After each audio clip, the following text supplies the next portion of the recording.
Hello my dear YouTube family, welcome back to Neeta tarot. ಇವತ್ತು ನಾನು ಯಾವ ವಿಚಾರವಾಗಿ ರೀಡಿಂಗ್ ಮಾಡ್ತಾ ಇದ್ದೀನಿ ಅಂತ ಹೇಳಿದ್ರೆ, ಆ ವ್ಯಕ್ತಿಯ ಕರೆಂಟ್ ಫೀಲಿಂಗ್ಸ್ ಏನಾಗಿದೆ ಅನ್ನೋದೇ ಇವತ್ತಿನ ರೀಡಿಂಗ್ ಆಗಿರುತ್ತೆ.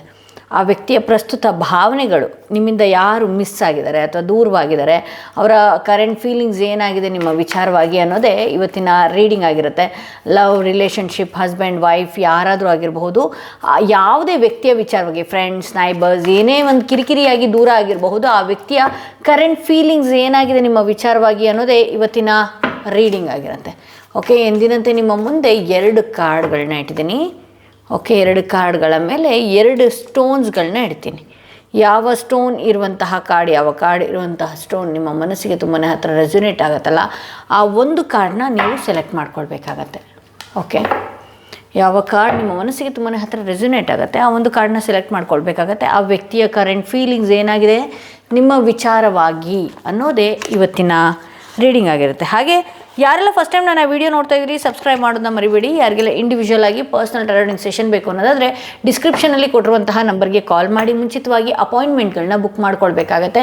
ಹಾಗೆ ನಾನು ಸಾಕಷ್ಟು ಕ್ರಿಸ್ಟಲ್ಸ್ಗಳನ್ನ ತೋರಿಸಿದ್ದೆ. ಬ್ಲ್ಯಾಕ್ ಟರ್ಮಲಿನ್ ಮಿಕ್ಸ್ ಹೆಮಟೈಟ್ ಏನಿದೆಯಲ್ಲ, ಇದು ನಿಮ್ಮನ್ನು ಗ್ರೌಂಡಿಂಗ್ ಮಾಡುತ್ತೆ. ಹಾಗೆ ನಿಮ್ಮಲ್ಲಿ ಏನಾದರೂ ಬಹಳಷ್ಟು ಆರೋಗ್ಯದ ಸಮಸ್ಯೆ ಆಗಿರ್ಬೋದು, ನೆಗೆಟಿವ್ ಎನರ್ಜಿ ಆಗಿರ್ಬೋದು, ನಜರ್ ಬೇಗ ತಾಗುತ್ತೆ ಅನ್ನೋದಾದರೆ ನಿಮ್ಮನ್ನು ಪ್ರೊಟೆಕ್ಟ್ ಮಾಡ್ಕೊಳ್ಳೋದಕ್ಕೆ ಈ ಕ್ರಿಸ್ಟಲ್ ಬಹಳಷ್ಟು ಅದ್ಭುತವಾದಂತಹ ರೆಮಿಡಿ ಅಂತಲೇ ಹೇಳ್ಬೋದು. ಈ ಕ್ರಿಸ್ಟಲ್ನ ನೀವು ಹಾಕ್ಕೊಳ್ಳೋದ್ರಿಂದ, ಹಾಕ್ಕೊಂಡು ನೀವು ಏನು ಅಫರ್ಮೇಷನ್ಸ್ಗಳನ್ನ ನೀವು ಕ್ರಿಯೇಟ್ ಮಾಡ್ಕೊಳ್ತೀರಿ ಅದೇ ರೀತಿ ನಡೀತಾ ಹೋಗುತ್ತೆ ಅಂತಲೇ ಹೇಳ್ಬೋದು. ಸೊ ಇದನ್ನು 8 ಡೇಸ್ ಏನು ಮಾಡ್ತೀವಿ ನಾವು, ಹೀಲ್ ಮಾಡ್ತೀವಿ, ಎನರ್ಜೈಸ್ ಮಾಡಿ ನಿಮಗೆ ಕಳಿಸುವಂಥದ್ದಾಗತ್ತೆ. ಸೊ ಯಾರಿಗೆಲ್ಲ ಬೇಕು ಬೇಗ ಡಿಸ್ಕ್ರಿಪ್ಷನಲ್ಲಿ ಕೊಟ್ಟಿರುವಂತಹ ನಂಬರ್ಗೆ ಕಾಲ್ ಅಥವಾ ವಾಟ್ಸಪ್ ಮುಖಾಂತರವಾಗಿ ನೀವು ಬುಕ್ ಮಾಡ್ಕೊಳ್ಬೇಕಾಗತ್ತೆ. ಐ ಹೋಪ್ ನೀವು ಒಂದು ಕಾರ್ಡ್ನ ಸೆಲೆಕ್ಟ್ ಮಾಡ್ಕೊಂಡಿದ್ದೀರಾ ಅಂತ ಹೇಳಿ. ಯಾರೆಲ್ಲ ಫಸ್ಟ್ ಸ್ಟೋನ್ ಇರುವಂತಹ ಕಾರ್ಡ್ ಸೆಲೆಕ್ಟ್ ಮಾಡ್ಕೊಂಡ್ರೆ ನಿಮ್ಮ ರೀಡಿಂಗ್ ನೋಡೋಣ ಏನಾಗಿದೆ ಅಂತ ಹೇಳಿ. ಯಾರೆಲ್ಲ ಮೊದಲನೆಯ ಸ್ಟೋನ್ ಇರುವಂತಹ ಕಾರ್ಡ್ ಸೆಲೆಕ್ಟ್ ಮಾಡ್ಕೊಂಡ್ರೆ ನಿಮ್ಮ ರೀಡಿಂಗ್ ನೋಡೋಣ. ಎಸ್, ಈ ವ್ಯಕ್ತಿ ಬಹಳಷ್ಟು ಬ್ಯುಸಿ ಆಗಿದ್ದಾರೆ. ಹಾಗೆ ಇಲ್ಲಿ ನಿಮ್ಮ ವಿಚಾರವಾಗಿ ಬಹಳಷ್ಟು ಕಿರಿಕಿರಿಗಳು, ಅಂದರೆ ಫಿನಾನ್ಷಿಯಲಿ ಬಹಳಷ್ಟು ಪ್ರಾಬ್ಲಮ್ಸ್ಗಳು ಕೂಡ ಈ ವ್ಯಕ್ತಿಗೆ ಈಗಿನ ಮಟ್ಟಿಗೆ ಇದೆ ಅಂತಲೇ ಇಲ್ಲಿ ನಾವು ನೋಡಬಹುದು. ಇಲ್ಲಿ ಹೊರಗಿನ ವಿಚಾರ ತೊಗೊಂಡು ಬರೋದು ಅಥವಾ ಬೇರೆಯವರ ವಿಚಾರದಿಂದ ನಿಮ್ಮಿಬ್ಬರ ನಡುವೆ ಕಿರಿಕಿರಿ ಆಗ್ತಾ ಇರುವಂಥದ್ದು. ಇಲ್ಲಿ ಬಹಳಷ್ಟು ಯಾರು ಈ ರೀಡಿಂಗ್ನ ನೋಡ್ತಾ ಇದ್ದೀರಿ, ಫಿನಾನ್ಷಿಯಲಿ ಅವರಿಂದ ಹೆಲ್ಪ್ ಆಗಿರ್ಬೋದು ಅಥವಾ ನಿಮ್ಮಿಂದ ಅವ್ರಿಗೆ ಹೆಲ್ಪ್ ಆಗಿರ್ಬೋದು. ಸೊ ಸದ್ಯಕ್ಕೆ ಈಗ ಅದು ಆಗ್ತಾ ಇಲ್ಲದೇ ಇರೋ ಕಾರಣವೂ ಕೂಡ ನಿಮ್ಮಿಬ್ಬರ ನಡುವೆ ಕಿರಿಕಿರಿ ಬರ್ತಾ ಇದೆ ಅಂತಲೇ ಹೇಳ್ಬೋದು. ಹಣಕಾಸಿನ ವಿಚಾರವಾಗಿ ಆ ವ್ಯಕ್ತಿ ಈಗಲೂ ಕೂಡ ಈಗ ಪ್ರೆಸೆಂಟ್ ಭಾವನೆಗಳು ಫಸ್ಟು ಫಿನಾನ್ಷಿಯಲಿ ವಿಚಾರವಾಗಿ ಅವರು ಸ್ವಲ್ಪ ತಲೆನೋವು ಮಾಡ್ಕೊಳ್ತಾ ಇದ್ದಾರೆ. ಇದರಿಂದಾಗಿ ನಿಮ್ಮಿಬ್ಬರ ನಡುವೆ ಬಹಳಷ್ಟು ಕಿರಿಕಿರಿಗಳಾಗ್ತಾ ಇದೆ ಅಂತಲೇ ತೋರಿಸುತ್ತೆ. ಇಲ್ಲಿ ನೀವೇನು ಮಾಡ್ತಿದ್ದೀರಿ, ಈ ವ್ಯಕ್ತಿಯನ್ನು ಬಹಳಷ್ಟು ಅರ್ಧಂಬರ್ಧವಾಗಿ ಅರ್ಥ ಮಾಡ್ಕೊಳ್ಳೋದು ಜಾಸ್ತಿ. ಅಂದರೆ ಈ ವ್ಯಕ್ತಿ ಫಿನಾನ್ಷಿಯಲಿ ಬ್ಯುಸಿ ಇದ್ದಾರೆ ಅಂತಲೇ ಅಂದ್ಕೊಳ್ಳಿ. ಸೊ ಇಲ್ಲಿ ನಿಮ್ಗೆ ಏನು ಅನ್ಸೋದಕ್ಕೆ ಶುರು ಆಗುತ್ತೆ ಅಂತ ಹೇಳಿದ್ರೆ, ಈ ವ್ಯಕ್ತಿ ನನ್ನನ್ನು ಅವಾಯ್ಡ್ ಮಾಡ್ತಾ ಇದ್ದಾರೇನೋ, ನನ್ನ ದೂರ ಮಾಡ್ತಿದ್ದಾರೇನೋ, ಅವರು ಅಲ್ಲಿ ಯಾವುದೋ ಒಂದು ಕೆಲಸದ ವಿಚಾರವಾಗಿರ್ಬೋದು, ಹಣಕಾಸಿನ ವಿಚಾರವಾಗಿರ್ಬೋದು, ಅಥವಾ ಯಾವುದೋ ಒಂದು ಏನೋ ಒಂದು ವಾಹನನೋ ವಸ್ತುಗಳನ್ನೋ ಖರೀದಿ ಮಾಡೋದ್ರಲ್ಲಿ ಅದಕ್ಕಿನ್ಯಾವುದೋ ಹಣದ ವಿಚಾರವಾಗಿ ಆ ವ್ಯಕ್ತಿ ಬ್ಯುಸಿ ಆಗ್ತಾ ಇರ್ಬೋದು. ಅಥವಾ ನಿಮ್ಗೆ ಸ್ವಲ್ಪ ಕಾಲ್ ಮಾಡೋದ್ರಲ್ಲಿ ಆ ಇಗ್ನೋರ್ ಮಾಡುವಂತಹ ರೀತಿಯಲ್ಲಿ ಕಾಣಿಸ್ಕೊಂಡಿರ್ಬೋದು. ಬಟ್ ಆದರೆ ಇಲ್ಲಿ ನೀವೇನು ಮಾಡ್ತಿದ್ದೀರಿ, ಆ ವ್ಯಕ್ತಿ ವಿಚಾರವಾಗಿ ಬಹಳಷ್ಟು ತಪ್ಪಾಗಿ ಯೋಚನೆ ಮಾಡುವಂಥದ್ದು, ಅಥವಾ ಸಡನ್ನಾಗಿ ಆ ವ್ಯಕ್ತಿಯಲ್ಲಿ ಏನಾಗ್ತಾ ಇದೆ, ಆ ವ್ಯಕ್ತಿಯಲ್ಲಿ ಯಾಕೆ ಈ ರೀತಿ ಬದಲಾವಣೆ ಆಗ್ತಾ ಇದೆ ಅನ್ನೋದು ಕೂಡ ಕೂಲಂಕುಷವಾಗಿ ಯೋಚನೆ ಮಾಡೋದಿಲ್ಲ. ಸಡನ್ನಾಗಿ ಟ್ರಿಗರ್ ಆಗಿಬಿಡ್ತೀರಿ, ಅಥವಾ ಬಹಳಷ್ಟು ನೀವು ಅಂದ್ಕೊಂಡಿದ್ದೆ ಸತ್ಯ ಅನ್ನುವಂತಹ ರೀತಿಯಲ್ಲಿ ಯೋಚನೆ ಮಾಡುವಂಥದ್ದು, ಆ ವ್ಯಕ್ತಿಯೊಟ್ಟಿಗೆ ಸ್ವಲ್ಪ ಕಿರಿಕಿರಿ ಮಾಡುವಂತಹ ಸಾಧ್ಯತೆಗಳು ಕೂಡ ನಿಮ್ಮಿಂದನೇ ನಡೀತಾ ಇದೆ ಅಂತ ಹೇಳಿ. ಇಲ್ಲಿ ಅವರಿಂದ ಏನಾಗ್ತಾ ಇದೆ, ಅಥವಾ ಕೂತು ಯೋಚನೆ ಮಾಡ್ತಾ ಇಲ್ಲ, ಅಲ್ಲಿ ಯಾವಾಗಲೂ ಕೂಡ ನೆಗೆಟಿವ್ ಆಗಿ ಥಿಂಕ್ ಮಾಡ್ತಾ ಇದ್ದೀರಾ, ಹೌದಲ್ವಾ? ಸೊ ಸ್ವಲ್ಪ ಪಾಸಿಟಿವ್ ಆಗೂ ಅವ್ರ ಬಗ್ಗೆ ಯೋಚನೆ ಮಾಡಿದಾಗ ಸ್ವಲ್ಪ ಕೆಲವು ಸತ್ಯದ ಅರಿವಾಗುವಂತಹ ಸಾಧ್ಯತೆಗಳು ಇದೆ ಅಂತ ಹೇಳಿ ತೋರಿಸುತ್ತೆ. ಇಲ್ಲಿ ಆ ವ್ಯಕ್ತಿಯ ಪ್ರಸ್ತುತ ಭಾವನೆಗಳು ಹೇಗಿದೆ, ಸಿಚುವೇಶನ್ಸ್ ಹೇಗಿದೆ, ಭಾವನೆಗಳನ್ನೋದಕ್ಕಿಂತ ಸಿಚುವೇಶನ್ಸ್ ಹೇಗಿದೆ ಅನ್ನೋದಾದರೆ, ಟ್ರಾವೆಲಿಂಗ್ ಮಾಡ್ತಾ ಇದ್ದಾರೆ, ಓಡಾಟಗಳು ಜಾಸ್ತಿ ಇದೆ, ಅವರ ಮತ್ತು ನಿಮ್ಮ ನಡುವೆ ಒಂದಷ್ಟು ಡಿಸ್ಟೆನ್ಸ್ ಜಾಸ್ತಿ ಇದೆ.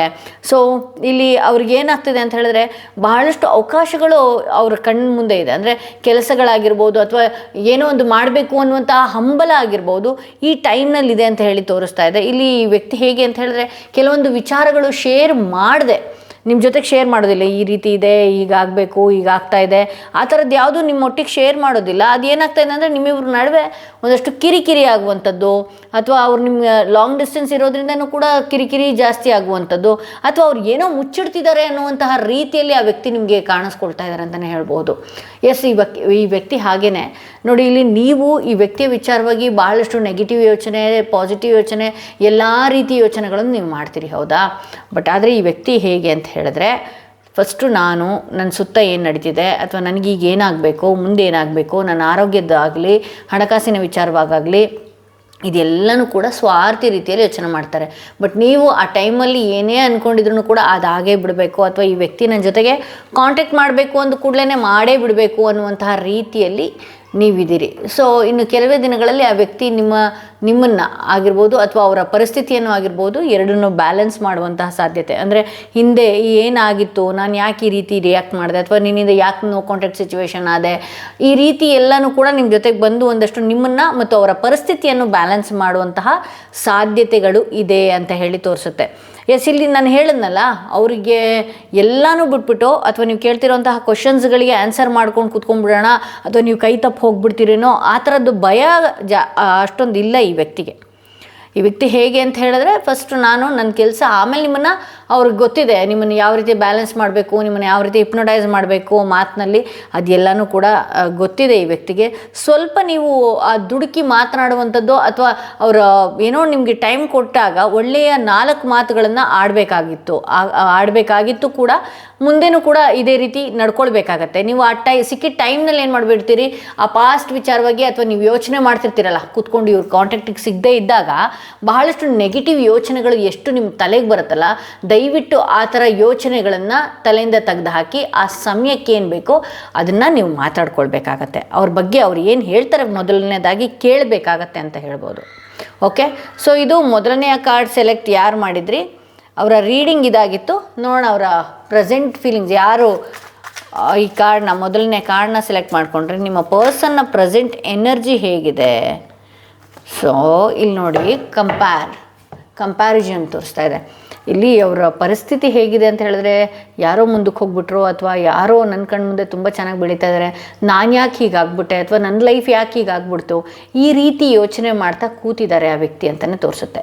ಸೊ ಇದು ಮೊದಲನೆಯ ಕಾರ್ಡ್ ಯಾರು ಸೆಲೆಕ್ಟ್ ಮಾಡ್ಕೊಂಡಿದ್ರಿ, ನಿಮ್ಮ ರೀಡಿಂಗ್ ಇದಾಗಿತ್ತು ಅಂತ ಹೇಳ್ತಾ, ಓಕೆ, ಯಾರೆಲ್ಲ ಫಸ್ಟ್ ಟೈಮ್ ನನ್ನ ವೀಡಿಯೋ ನೋಡ್ತಾ ಇದ್ದೀರಿ ದಯವಿಟ್ಟು ಸಬ್ಸ್ಕ್ರೈಬ್ ಮಾಡೋದನ್ನ ಮರಿಬೇಡಿ. ಯಾರಿಗೆಲ್ಲ ಇಂಡಿವಿಜುವಲ್ ಆಗಿ ಪರ್ಸ್ನಲ್ ಸೆಷನ್ ಬೇಕು ಅನ್ನೋದಾದರೆ ಡಿಸ್ಕ್ರಿಪ್ಷನಲ್ಲಿ ಕೊಟ್ಟಿರುವಂತಹ ನಂಬರ್ಗೆ ಕಾಲ್ ಮಾಡಿ ಮುಂಚಿತವಾಗಿ ಅಪಾಯಿಂಟ್ಮೆಂಟ್ಗಳನ್ನ ಪಡೀರಿ ಅಂತ ಹೇಳ್ತಾ, ಸೆಕೆಂಡ್ ಕಾರ್ಡ್ ಯಾರು ಸೆಲೆಕ್ಟ್ ಮಾಡ್ಕೊಂಡ್ರಿ, ನಿಮ್ಮ ರೀಡಿಂಗ್ ನೋಡೋಣ ಏನಾಗಿದೆ ಅಂತ ಹೇಳಿ. ಯಾರೆಲ್ಲ ಸೆಕೆಂಡ್ ಸ್ಟೋನ್ ಇರುವಂತಹ ಕಾರ್ಡ್ ಸೆಲೆಕ್ಟ್ ಮಾಡ್ಕೊಂಡ್ರಿ, ಆ ವ್ಯಕ್ತಿಯ ಪ್ರಸ್ತುತ ಭಾವನೆಗಳು ನಿಮ್ಮ ವಿಚಾರವಾಗಿ, ಕರೆಂಟ್ ಫೀಲಿಂಗ್ಸ್ ಏನಾಗಿದೆ. ಏಸ್ ಆಫ್ ಪೆಂಟಿಕಲ್ಸ್ ಬಂದಿದೆ. ಓಕೆ, ನಾನೆಲ್ಲನೂ ಕೂಡ ಎಕ್ಸ್ಪ್ಲೇನ್ ಮಾಡ್ತಾ ಹೋಗ್ತೀನಿ.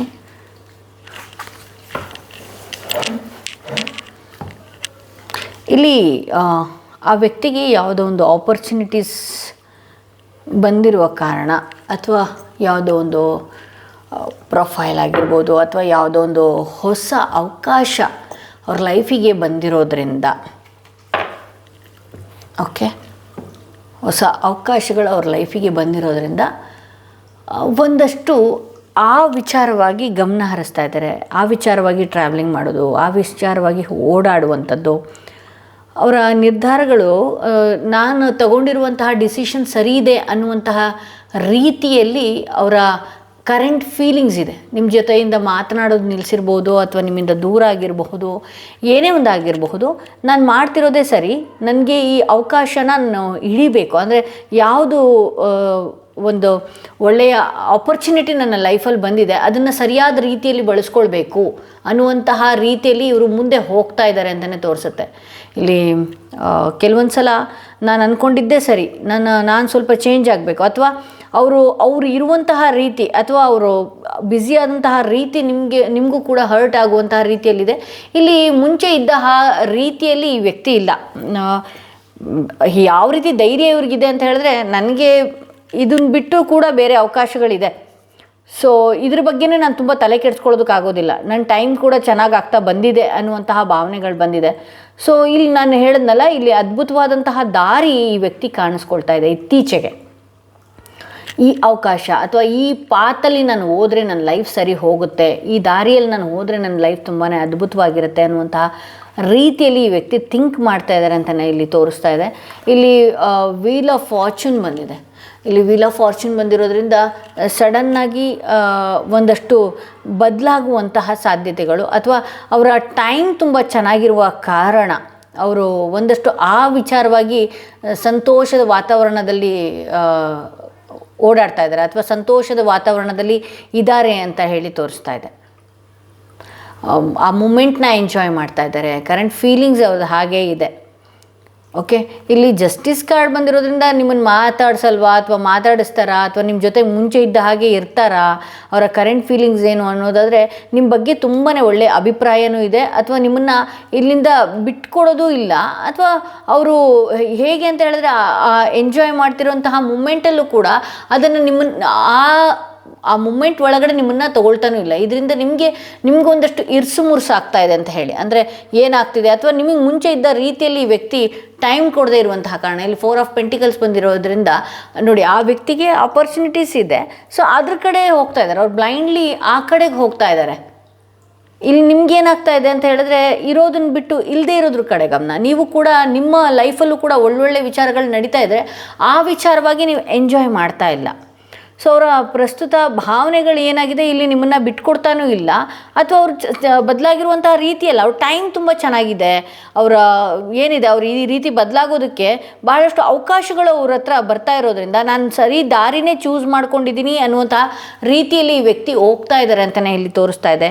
9 ಆಫ್ ಪೆಂಟಿಕಲ್ಸ್ ಬಂದಿರೋದ್ರಿಂದ ಸೊ ಕರೆಂಟ್ ಫೀಲಿಂಗ್ಸಲ್ಲೂ ಕೂಡ ಅವರು ಹೇಗೆ ಅಂತ ಹೇಳಿದ್ರೆ, ಇಂಡಿಪೆಂಡೆಂಟಾಗಿ ಇರಬಹುದು, ನಾನು ನನ್ನ ಲೈಫ್ನ ತುಂಬಾ ಚಾಮಾಗಿ ಇಟ್ಕೊಳ್ಬೋದು, ಅಥವಾ ಈ ಮೂಮೆಂಟ್ ನಾನು ಏನಾದರೂ ಕಳ್ಕೊಂಬಿಟ್ರೆ, ಅಥವಾ ನಿಮ್ಮ ಜೊತೆ ನಾನು ಟೈಮ್ ಸ್ಪೆಂಡ್ ಮಾಡಿದ್ರೆ, ಅಥವಾ ನಿಮ್ಮ ಜೊತೆನೇ ಪ್ರತಿದಿನವೂ ಪ್ರತಿ ಹೊತ್ತೂ ಕೂಡ ನಾನು ಟೈಮ್ ಸ್ಪೆಂಡ್ ಮಾಡುವಂಥದ್ದು, ಅಥವಾ ನನ್ನ ಬಗ್ಗೆ ನಾನು ಪೂರ್ತಿ ಸಂಪೂರ್ಣವಾಗಿ ಶೇರ್ ಮಾಡಿಕೊಂಡ್ರೆ ಎಲ್ಲಿ ನನಗೆ ಅವಕಾಶಗಳು ತಪ್ಪು ಹೋಗುತ್ತೋ, ಅಥವಾ ನನಗೆ ಈಗಿರುವಂತಹ ಮೂಮೆಂಟ್ನ ಎಂಜಾಯ್ ಮಾಡಬೇಕು ಅನ್ನುವಂತಹ ರೀತಿಯಲ್ಲಿ ಈ ವ್ಯಕ್ತಿಯ ಮೈಂಡ್ ಡೈವರ್ಟ್ ಆಗಿದೆ. ಹಾಗಂತ ಇವರು ನಿಮ್ಮನ್ನು ಕಾಂಟ್ಯಾಕ್ಟ್ ಮಾಡೋದೇ ಇಲ್ವಾ, ಬರೋದೇ ಇಲ್ವಾ, ನೋ ಕಾಂಟ್ಯಾಕ್ಟ್ ಸಿಚುವೇಷನಲ್ಲಿ ಏನಾದರೂ ಇದ್ದರೆ, ಅಥವಾ ಸರಿ ಹೋಗೋದೇ ಇಲ್ವಾ, ಇವರು ಕರೆಂಟ್ ಫೀಲಿಂಗ್ಸಲ್ಲಿ ನಾನು ಇಲ್ವಾ ಅನ್ನುವಂಥದ್ದೆಲ್ಲ ಏನಾದರೂ ಯೋಚನೆ ಮಾಡ್ತಾ ಇದ್ದರೆ ನೋವೇ, ಸರಿ ಹೋಗುವಂತಹ ಸಾಧ್ಯತೆಗಳು ಅತಿ ಹೆಚ್ಚಾಗಿದೆ. ಇಲ್ಲಿ 4 ಆಫ್ ಪೆಂಟಿಕಲ್ಸ್ ಬಂದಿರೋದ್ರಿಂದ ಈ ವ್ಯಕ್ತಿ ಸಾಮಾನ್ಯ ಚಿಕ್ಕ ವಿಚಾರವಾಗಿ ಕೂಡ ವಿಚಾರಗಳನ್ನು ಮುಚ್ಚಿಡ್ತಿರುವ ಕಾರಣ ಒಂದಷ್ಟು ನಿಮಗೆ ಏನೋ ನನ್ನಿಂದ ದೂರ ಆಗ್ತಾ ಇದ್ದಾರೆ, ಅಥವಾ ನನ್ನಿಂದ ಮುಚ್ಚಿಡ್ತಾ ಇದ್ದಾರೆ ಅನ್ನುವಂತಹ ರೀತಿಯಲ್ಲಿ ನಿಮ್ಗೆ ಅನ್ನಿಸ್ತಾ ಇದೆ. ನಿಮ್ಗೆ ಆ ಅನುಮಾನಗಳು ಬಂದಿದೆ. ಬಟ್ ಆದರೆ ನಿಮ್ಮ ಜೊತೆ ಈ ವ್ಯಕ್ತಿ ತುಂಬ ಚೆನ್ನಾಗಿರುವಂತಹ ರೀತಿಯಲ್ಲೇ ಇರ್ತಾರೆ, ಚೆನ್ನಾಗಿರುವಂತಹ ರೀತಿಯಲ್ಲೇ ಇದ್ದಾರೆ. ಬಟ್ ನಿಮ್ಗೆ ಆ ಡೌಟ್ ಏನಿದೆ, ಆ ಡೌಟ್ ಕಾಡ್ತಾ ಇದೆ, ಏನೋ ಮುಚ್ಚಿಡ್ತಾರೆ. ಹೌದು, ಆಬ್ವಿಯಸ್ಲಿ ಅವರು ಪರ್ಸ್ನಲಿ ಯಾವುದೇ ಒಂದು ಅವಕಾಶಗಳು ಬಂದ್ರೂ ಕೂಡ ಅವ್ರ ಲೈಫಲ್ಲಿ ಏನೇ ಒಳ್ಳೇದು ಆದ್ರೂ ಕೂಡ ಅದನ್ನು ನಿಮ್ಮ ಜೊತೆಗೆ ಶೇರ್ ಮಾಡ್ತಾ ಇಲ್ಲ. ಈ ರೀತಿಯಾಗಿ ನಿಮಗೂ ಕೂಡ ಅನುಮಾನ ಬರ್ತಾ ಇದೆ. ಸೊ ಇವರ ಫೀಲಿಂಗ್ಸ್ ಏನಿದೆ, ಇವರ ಪ್ರಸ್ತುತ ಪರಿಸ್ಥಿತಿ, ಸಿಚುವೇಶನ್ಸ್ ಹೇಗಿದೆ ನೋಡೋಣ. ಇವರ ಸಿಚುವೇಶನ್ ಹೇಗಿದೆ, ನಾ ಹೇಳಿದ್ನಲ್ಲ, ಇಂಟಿಗ್ರೇಷನ್ ಅಂದರೆ ಬದಲಾಗುವಂಥದ್ದು, ಆ ವಿಚಾರವಾಗಿ ಇವರೇ ಬದಲಾಗುವಂಥದ್ದು. ಅಯ್ಯೋ, ಇದರಲ್ಲಿ ನಾನು ಟೈಮ್ ವೇಸ್ಟ್ ಮಾಡಿಬಿಟ್ರೆ ಎಲ್ಲಿ ನನ್ನ ಅವಕಾಶಗಳು ತಪ್ಪು ಹೋಗ್ಬಿಡುತ್ತೋ, ನನ್ನ ಲೈಫ್ನ ಚೆನ್ನಾಗಿ ಇಟ್ಕೋಬೇಕು ಅನ್ನುವಂತಹ ರೀತಿಯಲ್ಲಿ ಈ ವ್ಯಕ್ತಿ ಒಂದಷ್ಟು ಬದಲಾಗ್ತಾ ಇರುವಂಥದ್ದಿದೆ. ಸೊ ಪಾಸ್ಟಲ್ಲಿ ತುಂಬಾ ನಿಮಗೆ ಬೇಕಾದಂತಹ ರೀತಿಯಲ್ಲಿದ್ದರು, ಈಗ ಒಂದಷ್ಟು ಚೇಂಜಸ್ ಆಗ್ತಾಯಿದೆ. ಸೊ ಅವರು ಏನು ಮುಂಚೆ ಅವ್ರ ಲೈಫಲ್ಲಿ ನಾನು ಯಾವ ಪಾತ್ಗೆ ಹೋದರೆ ಒಳ್ಳೆಯದು, ಯಾವ ದಾರಿಯಲ್ಲಿ ಹೋದರೆ ಒಳ್ಳೆಯದು ಅನ್ನುವಂಥದ್ದು ಈ ಪ್ರೀವಿಯಸ್ಸಲ್ಲೇ ಯೋಚನೆ ಮಾಡಿದರು. ಬಟ್ ಈಗ ಏನಾಗ್ತಿದೆ, ಆ ವಿಚಾರವಾಗಿ ಅವ್ರಿಗೇನೋ ಕೆಲವೊಂದು ಅವಕಾಶಗಳು ಬಂದಿರೋದ್ರಿಂದ ಸೊ ಸ್ವಲ್ಪ ಆ ಫೋಕಸ್ನ ಆ ಕಡೆ ಮಾಡ್ತಾ ಇದ್ದಾರೆ. ನಿಮ್ಮ ಹತ್ರ ಓಪನ್ ಅಪ್ ಆಗಿ ಮಾತಾಡದೇ ಇರುವಂಥದ್ದು ಏನೋ ಮುಚ್ಚಿಡ್ತಾ ಇದ್ದಾರೆ ಅನ್ನುವಂತಹ ಫೀಲಿಂಗ್ಸ್ ನಿಮಗಿದೆ. ಅದನ್ನು ಬಿಟ್ಟು ಅವರು ಕೂಡ ಓಪನ್ ಅಪ್ ಆಗಿ ಇದನ್ನೆಲ್ಲ ಹೇಳ್ಕೋಬೇಕು ಅನ್ನುವಂತಹ ಮನಸ್ಸು ಕೂಡ ಮಾಡ್ತಾ ಇಲ್ಲ. ಇದನ್ನು ಹೇಳಬೇಕು, ನನ್ನ ಲೈಫಲ್ಲಿ ಏನು ನಡೀತಾ ಇದೆ ಅದನ್ನು ಹೇಳಬೇಕು, ಶೇರ್ ಮಾಡ್ಕೋಬೇಕು ಅನ್ನುವಂತಹ ಭಾವನೆಗಳು ಅವ್ರ ಹತ್ರ ಇಲ್ಲ. ಸೊ ಅವರು ಆ ರೀತಿ ಇರೋದು ಏನೋ ಬಹಳಷ್ಟು ದೊಡ್ಡ ವಿಚಾರಗಳು ನನ್ನಿಂದ ಮುಚ್ಚಿಡ್ತಾ ಇದ್ದಾರೆ ಅನ್ನುವಂತಹ ರೀತಿಯಲ್ಲಿ ನಿಮಗೆ ಕಾಣಿಸ್ಕೊಳ್ತಾ ಇದ್ದಾರೆ. ಸೊ ಇದು ಸೆಕೆಂಡ್ ಕಾರ್ಡ್ ಯಾರು ಸೆಲೆಕ್ಟ್ ಮಾಡ್ಕೊಂಡಿದ್ರಿ ಅವರ ರೀಡಿಂಗ್ ಇದಾಗಿತ್ತು ಅಂತ ಹೇಳ್ತಾ ಈ ವಿಡಿಯೋನ ಇಲ್ಲಿಗೆ ಮುಗಿಸ್ತಾ ಇದ್ದೀನಿ. ಹಾಗೆ ಯಾರಿಗೆಲ್ಲ ಇಂಡಿವಿಜುವಲ್ ಆಗಿ ಪರ್ಸ್ನಲ್ ಟ್ಯಾರೋಡಿಂಗ್ ಸೆಷನ್ ಬೇಕು ಅನ್ನೋದಾದರೆ ಡಿಸ್ಕ್ರಿಪ್ಷನಲ್ಲಿ ಕೊಟ್ಟಿರುವಂತಹ ನಂಬರ್ಗೆ ಕಾಲ್ ಮಾಡಿ ಮುಂಚಿತವಾಗಿ ಅಪಾಯಿಂಟ್ಮೆಂಟ್ಗಳನ್ನ ಬುಕ್ ಮಾಡ್ಕೊಳ್ಬೇಕಾಗತ್ತೆ. ಹಾಗೆ ಯಾರಿಗೆಲ್ಲ ಕ್ರಿಸ್ಟಲ್ ಬೇಕು ಅನ್ನೋದಾದರೆ ದಯವಿಟ್ಟು ವಾಟ್ಸಪ್ ಮುಖಾಂತರವಾಗಿ ನೀವು ಬೈ ಮಾಡ್ಕೊಳ್ಬೇಕಾಗತ್ತೆ. ಎಲ್ಲರ ಫೋನನ್ನು ಕೂಡ ಅಟ್ ಎ ಟೈಮ್ ಅಸಿಸ್ಟೆಂಟ್ ಆಗಿರ್ಬೋದು, ನಾನಾಗಿರ್ಬೋದು, ಯಾರೇ ಆಗಿರ್ಬೋದು ರಿಸೀವ್ ಮಾಡೋದಕ್ಕಾಗೋದಿಲ್ಲ. ಸೊ ಕ್ರಿಸ್ಟಲ್ದು ಕಾಲ್ಗಳದ್ದು ಎಲ್ಲ ಅಟ್ ಎ ಟೈಮ್ ನಾವು ಬುಕ್ ಮಾಡ್ಕೊಂಡಿರ್ತೀವಿ. ಹಾಗಾಗಿ ನೀವು ವಾಟ್ಸಪ್ ಮುಖಾಂತರವಾಗಿ ನಾನು ಏನು ಕ್ರಿಸ್ಟಲ್ಸ್ ತೋರಿಸಿರ್ತೀನಿ ಅದನ್ನು ಬೈ ಮಾಡ್ಕೊಳ್ಬೋದು. ಹಾಗೇನು ಹೇಳ್ತೀನಿ, ನಿಮ್ಮನ್ನು ನೀವು ಗ್ರೌಂಡಿಂಗಲ್ಲಿ ಇಟ್ಕೋಬೇಕು, ನಿಮ್ಮನ್ನು ನೀವು ಪ್ರೊಟೆಕ್ಷನಲ್ಲಿ ಇಟ್ಕೋಬೇಕು. ಪದೇ ಪದೇ ಆರೋಗ್ಯದ ಸಮಸ್ಯೆ ಬರ್ತಾ ಇದೆ ಅನ್ನೋದಾದರೆ ಬ್ಲ್ಯಾಕ್ ಟರ್ಮಲಿನ್ ಮಿಕ್ಸ್ ಹೆಮಟೈಟ್ನ ತಪ್ಪದೆ ಹಾಕ್ಕೊಳ್ಳಿ. ಓಕೆ, ಸೊ ಇದನ್ನು 1399 ಅಂದರೆ 1399ಗೆ ಸಿಗ್ತಾ ಇದೆ ಅಂತ ಹೇಳ್ತಾ ಈ ವಿಡಿಯೋನ ಎಲ್ಲಿಗೆ ಮುಗಿಸ್ತಾ ಇದ್ದೀನಿ. ಮತ್ತಷ್ಟು ವೀಡಿಯೋದೊಂದಿಗೆ ನಾನು ನಿಮ್ಮನ್ನು ಭೇಟಿ ಆಗ್ತೀನಿ.